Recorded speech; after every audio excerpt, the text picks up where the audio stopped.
বিপ্লব ভাই বুঝছে না উনি মনে করছে অন্য হুজুর সেটা দিয়ে বইয়া থাকে ও বয়ার তেলি হুইতালা নেই চিন্তা করে না বইয়া থাকে ঘরে কইতাস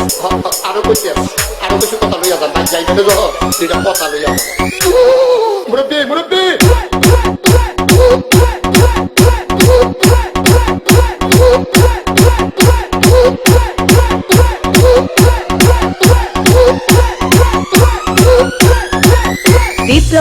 বিপ্লব প্লিজ আমাকে ক্ষমা করে দাও প্লিজ কেরাম পড়ে ওরে বাবু কালকে ধরে নিয়ে আসেন ওরে দিয়েছে আমি তুই নেই প্লিজ